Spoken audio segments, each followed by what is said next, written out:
السلام على من لا نبي بعده أشهد أن لا إله إلا الله وحده لا شريك له وأشهد أن محمدًا عبده ورسوله أما بعد فأعوذ بالله من الشيطان الرجيم بسم الله الرحمن الرحيم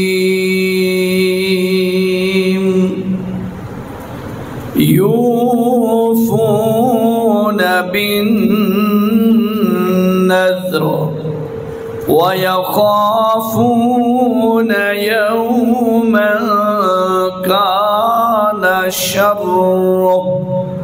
كان شره مستطيرا ويطعمون الطعام على حبه مسكينا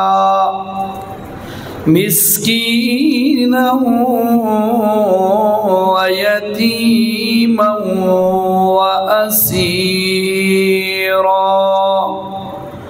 إنما نطعمكم لوجه الله لا نريد منكم جزاء ولا شكورا صدق الله العظيم. درود شریف پڑھ لیں جی. اللہم صلی علی نبینا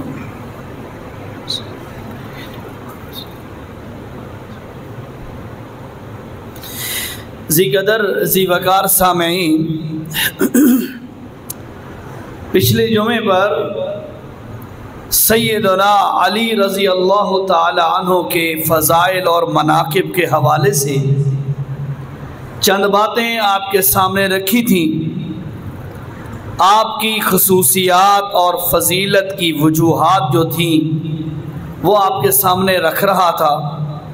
وقت کی قلت اور کمی کے باعث موضوع مکمل نہ ہو سکا. کوشش ہے آج کی اس مختصر سی نشست میں اسی موضوع کو پایہ تکمیل تک پہنچایا جائے. اللہ قرآن و سنت کے مطابق حق بات کہہ سکنے کی توفیق نصیب فرمائے. آپ کے سامنے یہ بات پیش کی تھی کہ حضرت علی رضی اللہ تعالی عنہ کی فضیلت کی وجہ یہ نہیں ہے کہ وہ ابو طالب کے بیٹے ہیں. فضیلت کی وجہ یہ نہیں ہے کہ وہ قریش خاندان سے ہیں. اصل اول درجے کی فضیلت کی وجہ یہ ہے کہ وہ میرے نبی کے صحابی ہیں. صحابی ہونا بہت بڑا مقام ہے، بڑی فضیلت کی بات ہے. اور یہ بھی آپ ساتھیوں کے علم میں ہے کہ صحابی بندہ پڑھ لکھ کے نہیں بن سکتا کہ بندہ پہلے کوئی کلاسز اٹینڈ کرے، کلاسز پوری کرے، پھر کوئی اسپیشل ڈگریاں کرے اور بہت یعنی دورہ حدیث کرے، پھر تخصص کرے اور پھر جا کر وہ صحابی بن جائے. ایسا نہیں ہو سکتا. صحابی وہی بنتا ہے جس کو اللہ اپنے نبی کی صحبت کے لیے چنتا ہے.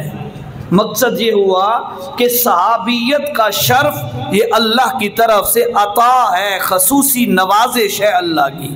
لہذا اللہ نے سیدنا علی رضی اللہ تعالیٰ عنہ کو سب سے پہلی جو فضیلت عطا فرمائی وہ یہ ہے کہ آپ اللہ کے نبی کے صحابی ہیں، اور صحابیت میں پھر اللہ نے اعلان کر دیا قرآن میں کئی مقامات پر رضی اللہ عنہم ورضوا عنہ، کہ صحابہ کو میں نے اعلان کر کے بتا دیا کہ میں اللہ ان سے راضی ہو گیا، یہ بھی سرٹیفکیٹ ہے۔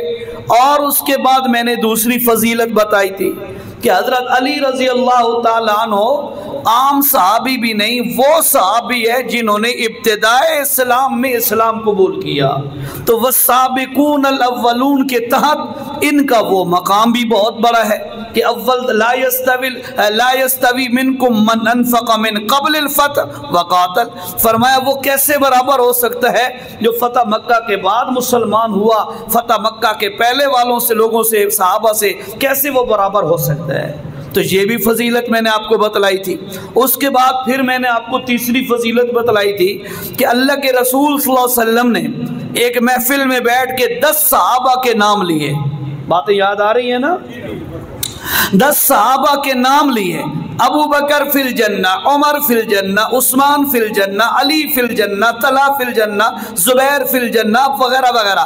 آپ نے 10 صحابہ کے نام لیے، ان 10 صحابہ کو عشرہ مبشرہ کہا جاتا ہے، یعنی یہ وہ 10 ہستیاں ہیں جن کو ایک ہی مجلس میں میرے نبی نے جنت کی گارنٹی عطا فرما دی، یہ بڑی فضیلت کی بات ہے۔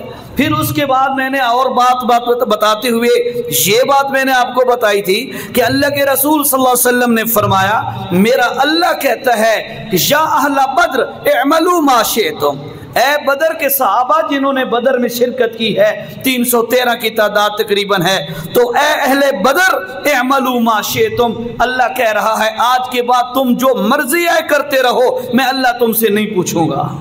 یہ بھی فضیلت کی بات ہے۔ اور بھی فضائل میں نے سیدنا علی رضی اللہ تعالیٰ عنہ کے حوالے سے آپ کے سامنے بیان کیے تھے، اسی سلسلہ کو آگے چلاتے ہوئے شہادت کی بات کرتے ہوئے آج کی بات انشاءاللہ مکمل کریں گے۔ ایک اور فضیلت کی وجہ دیکھیے جی، یہ آپ کو پچھلے جمعے پر آپ کو اس میں آپ کو بتایا تھا، لیکن وہ فضیلت حضرت علی کی ثابت ہو رہی ہے تو میں اس لیے وہ حوالہ دوبارہ دے رہا ہوں۔ اللہ کے رسول صلی اللہ علیہ وسلم پر جب یہ آیت اتری انما یرید اللہ لیذھب عنکم الرجس اہل البیت، اے اہل بیت اللہ آپ سے نجاست کو اور کمزوریوں کو دور کرنا چاہتا ہے، تو اللہ کے رسول صلی اللہ علیہ وسلم آپ جو ہے ایک چادر اوڑھ کر، کمبل نما چادر تھی، آپ اوڑھ کر آپ جو ہے گھر سے نکلے، ایک روایت میں آتا ہے، دوسری روایت میں آتا ہے حضرت سلمہ رضی اللہ تعالی عنہ کے گھر میں آپ موجود تھے، تو وہاں پر آپ صلی اللہ علیہ وسلم کے سامنے اچانک حضرت حسن نمودار ہوئے، تو حضرت حسن کو اللہ کے نبی نے بلایا اور ایک چادر اپنی جو آپ کی چادر تھی اس کو ایسے اونچا کیا، نیچے حضرت حسن کو بیٹھا دیا، پھر حضرت حسین نمودار ہوئے، ان کو بلایا، یہ مسلم شریف کی حدیث ہے، ان کو بلایا اور ان کو بھی اسی چادر کے نیچے بٹھایا۔ تھوڑی دیر کے بعد سیدہ فاطمہ ظاہر ہوئی تو فرمایا فاطمہ تعال ادھر آ جا، وہ بھی آ گئی، ان کو بھی نیچے بٹھا دیا۔ پھر حضرت علی رضی اللہ تعالیٰ عنہ ظاہر ہوئے، سامنے نمودار ہوئے، اللہ کے نبی نے فرمایا آجا علی تو بھی نیچے بیٹھ جا، حضرت علی بھی بیٹھ گئے۔ یہ چاروں ہستیاں جب نیچے چادر کے نیچے بیٹھی، اللہ کے نبی نے ہاتھ بلند کیے اور فرمایا اللہم ہؤلاء اہل بیتی، اللہ ان کو بھی میرے اہل بیت میں شمار فرما دے۔ اب اہل بیت کا کتنا مقام ہے سوچ بھی بندہ نہیں سکتا، جتنی فضیلت اور مرتبہ اور مقام اللہ نے اہل بیت کو دیا ہے۔ اللہ نے قرآن میں اعلان کر دیا یا نساء النبی، اے میرے نبی کی بیویوں اہل بیت، لستن کاحد من النساء، پوری کائنات مل جائے تمہاری شان کا مقابلہ کوئی نہیں کر سکتا۔ اللہ اعلان کر رہا ہے اہل بیت کا مقام۔ اب اسی مقام کو اللہ کے رسول صلی اللہ علیہ وسلم نے اللہ سے مانگ کے حضرت علی اور ان کی فیملی کے لیے اللہ سے مانگ لیا، تو حضرت علی کو اہل بیت میں شامل ہونے کا اللہ پاک نے یہ فضیلت اور مقام بھی عطا فرما دیا۔ یہ اللہ کی عطا ہے۔ علی کوئی معمولی بندہ نہیں ہے، کمال کا انسان ہے۔ اور ایک اور فضیلت پھر دیکھیے کہ پوری امت کا یعنی اجماع صحابہ کے ساتھ، اجماع صحابہ آپ کو پتہ ہونا چاہیے، میری بات توجہ سے سنیے گا، اجماع صحابہ ایک دین کے اندر باقاعدہ دلیل ہے، نہیں سمجھے آپ بات ابھی، میں اور کھولتا ہوں، کوئی بھی مسئلہ ہے اس کے ثابت ہونے کے لیے، کوئی بھی دین کی بات ہے، اس کے ثابت ہونے کے لیے قرآن کی آیت اور نص کا موجود ہونا یہ دلیل ہوتا ہے کہ یہ مسئلہ اس قرآن کی دلیل سے ثابت ہے، قرآن کی آیت سے ثابت ہے۔ قرآن باقاعدہ ایک حجت اور دلیل ہوتا ہے۔ پھر اسی طرح کوئی بھی مسئلہ اگر ہے وہ اللہ کے رسول کی سنت سے ثابت ہے تو سنت بھی باقاعدہ حجت اور دلیل ہوتی ہے کسی مسئلے کے ثابت ہونے کے لیے۔ بات سمجھ آ رہی ہے؟ قرآن بھی دلیل ہوتا ہے، سنت بھی دلیل ہوتی ہے۔ پھر یاد رکھیے گا اسی طرح صحابہ اکرام کا اجماع، کیا مطلب؟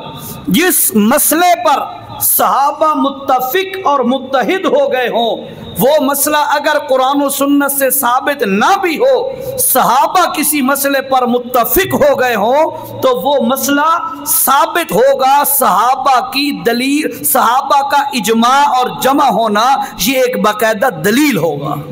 جس طرح قرآن دلیل ہے، جس طرح حدیث دلیل ہے، اسی طرح صحابہ کا اجماع بھی باقاعدہ دلیل ہوگا۔ تو صحابہ کے اجماع سے سیدنا ابو بکر صدیق رضی اللہ تعالی عنہ حضور صلی اللہ علیہ وسلم کے بعد خلیفہ اول بنے۔ صحابہ کی رائے سے، اتفاق سے حضرت ابو بکر صدیق رضی اللہ تعالیٰ عنہ نے اپنے آخری لمحات میں حضرت عمر کو اپنا جو ہے نائب مقرر کر دیا۔ پھر حضرت عثمان رضی اللہ تعالیٰ عنہ اتفاق رائے کے ساتھ امیر المومنین مقرر ہوئے، اور پھر سیدنا علی رضی اللہ تعالیٰ عنہ یہ بھی بالاتفاق صحابہ کے اتفاق اور اجماع اور اتحاد کے ساتھ ان کو بھی اللہ تعالیٰ نے یہ مقام عطا فرمایا کہ اس امت کی باغ ڈور چوتھے نمبر پر علی کے پاس آئی۔ یہ بھی بڑی فضیلت کی بات ہے، ٹھیک ہے؟ آپ صلی اللہ علیہ وسلم نے کیا فرمایا؟ لوگو علیکم بسنتی وسنت الخلفاء الراشدین المہدیین، لوگو جس طرح میں محمد کا طریقہ تمہارے لیے سنت ہے، اسی طرح میرے ان چار خلفاء کا راستہ اور طریقہ بھی تمہارے لیے سنت ہے۔ یہ کہ معمولی بندہ نہیں ہے حضرت علی، اس کا طریقہ حضرت علی کا جو ہے طریقہ کار اللہ کے نبی کا لایا ہوا دین ہے۔ اس لیے حضرت علی رضی اللہ تعالیٰ عنہ کے معمولی انسان نہیں ہے، ان کی فضائل بہت سارے ہیں۔ اب آپ دیکھیے قرآن نے ان کی ایک فضیلت گنوائی ہے اور ایسی عجیب بڑی زبردست ہے۔ ایک دفعہ سیدنا حسن اور سیدنا حسین رضی اللہ عنہما یہ بیمار ہو گئے، بڑا شدید بخار آ گیا اور انتہائی شدید بیمار ہوئے۔ تو ان دونوں اپنا حضرت علی اور حضرت فاطمہ، ان دونوں والدین نے منت مانی، اللہ اگر تو ہمارے بیٹوں کو صحت عطا فرما دے تو ہم تیرے راستے میں، ہم تیری رضا کے لیے 3 روزے رکھیں گے۔ منت ماننا جائز ہے نا؟ پتہ ہے مسئلے کا؟ منت ماننا جائز ہے نا؟ میں نے ایک جمعہ پڑھایا تھا، مجھے یاد ہے، میں نے آپ کو منت کا طریقہ بھی بتلایا تھا، یہ بھی بتلایا تھا کہ منت کس چیز کی مانی جا سکتی ہے۔ اے نہیں بھئی اللہ میں منت مانتا ہوں، میرا فلاں مسئلہ حل ہو گیا تو میں حلوے کی پلیٹ کھاؤں گا، میرا فلاں مسئلہ حل ہو گیا تو میں پنڈی کا چکر لگا کے آؤں گا۔ اے منتا جائز نہیں، منت عبادت والے عمل کی ماننا جائز ہے۔ مثلا اللہ میرا فلاں مسئلہ حل ہو گیا تو میں تیرے سامنے تیری رضا کے لیے 4 نفل پڑھوں گا، یہ عبادت والا عمل ہے نا نماز، لہذا اس کی منت مانی جا سکتی ہے۔ اللہ میرا فلاں مسئلہ حل ہو گیا تو میں تیرے راستے پہ اتنے پیسے خرچ کروں گا، غریب مسکین یا مسجد کو یا کسی کو دوں گا۔ اب یہ مال خرچ کرنا اللہ کے راستے میں عبادت والا عمل ہے، لہذا اس کی منت مانی جا سکتی ہے۔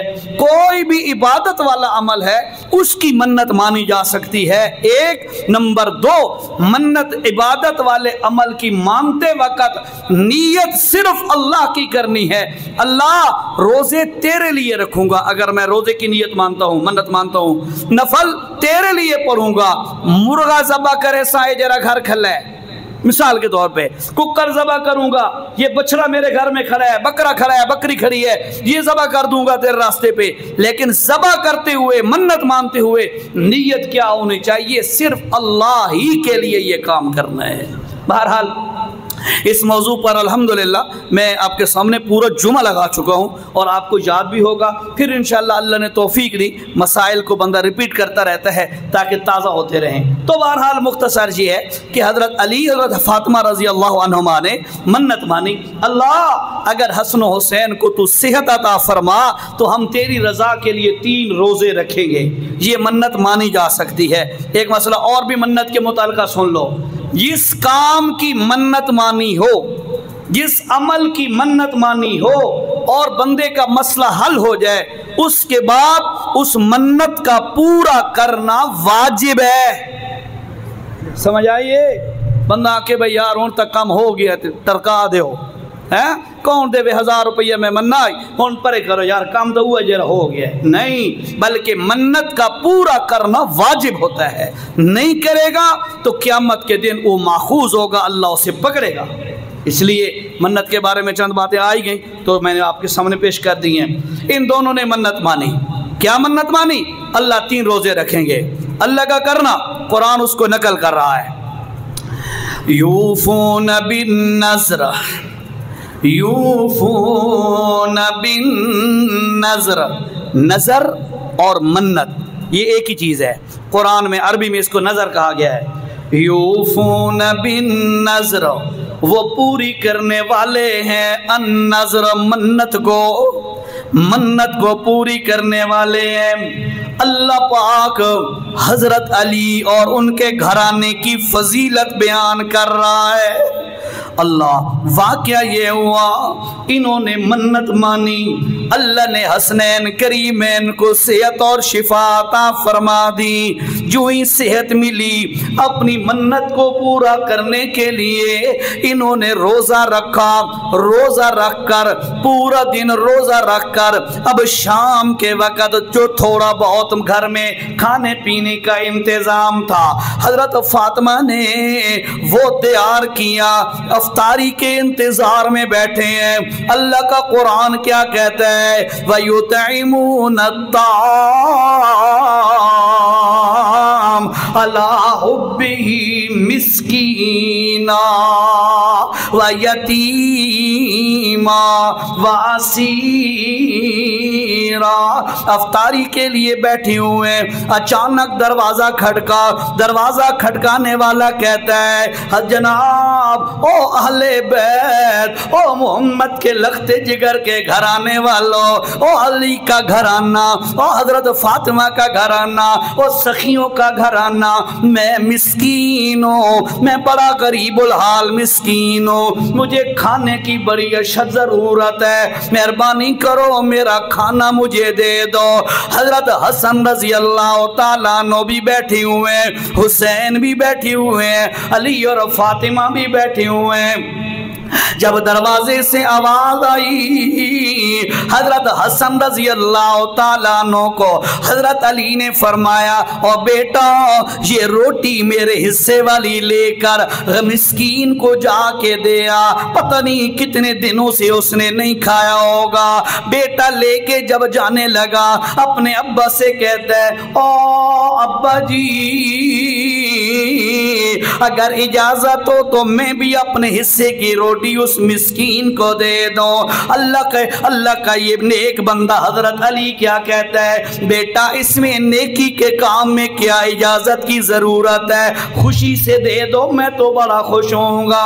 حضرت حسین نے سنا فرمایا بھائی میری روٹی بھی لیتے جاؤ مسکین کو دے دو. حضرت فاطمہ یہ تو وہ عورت ہے جو سخیوں کے بادشاہ محمد کی بیٹی ہے صلی اللہ علیہ وسلم، اس کی بیٹی ہے. اس موقع پر یہ بھلا کیسے پیچھے رہ سکتی ہیں؟ بلایا بیٹے حسن میری روٹی بھی لے کے جا کر مسکین کو دے دینا. 4 روٹیاں لے کر جب وہ جانے لگا ان کی ایک خادمہ نوکرانی اور کنیز لونڈی اس کا نام فضہ ہے. فضہ نوکرانی بھی اٹھ کھڑی ہوئی اور کہنے لگی سردار جس